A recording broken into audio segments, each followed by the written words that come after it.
For the Pipa knot, you need about 1 meter of cord. This short end we won't do any knotting with. Take the longer side and go over to make a little loop.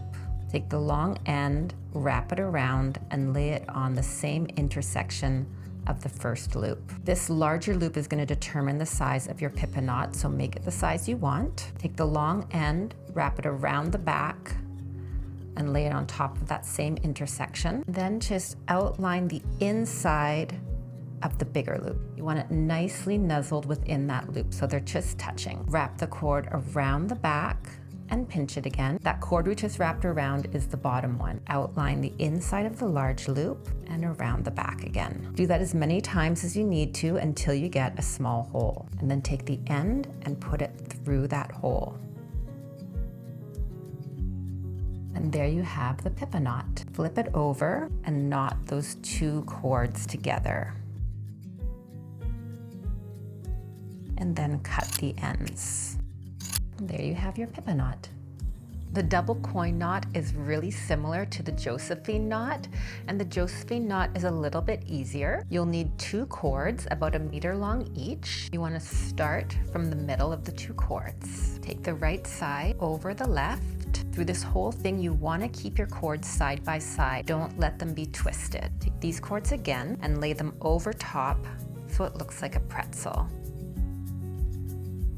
Now take these cords and go underneath these cords. Now go over these ones, under these,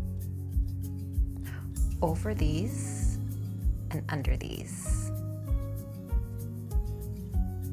And then just pull them all so they're nice and snug.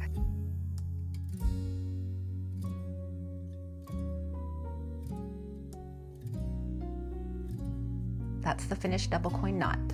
For the lucky knot, you need a piece of cord that's about 1 meter long. Take the middle of the cord and place it at the top. About 10 centimeters down or 4 inches, you want to make a loop with the right hand cord. Holding that, make a loop with the left hand cord. Make adjustments so they look approximately the same size. I'm going to hold the middle here, take these cords and place them over top of this loop. Throughout this whole knot, you want to try and keep your cords parallel. Leave a loop here. We're going to put a cord through that in a little bit. Take this cord and put it over this one and this one. Trying to hold everything together, take this cord over top of this one and this one. Now we're going to take this loop over this one and through the opening. Now pull on those loops all at the same time. And just keep pulling on them. So you have something that looks like this. Now take this cord over this one. Take this cord over these ones.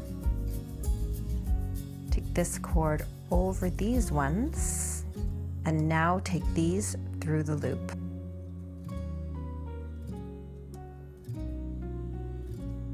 And now try to pull all of those together. If you have any twists, like I do, straighten it out. Pull these, but not too tight because we're not quite done yet. Now you'll see these loops, and you want to just pull them gently. You want them to be somewhat even. And now tighten everything up. And there you have your lucky knot.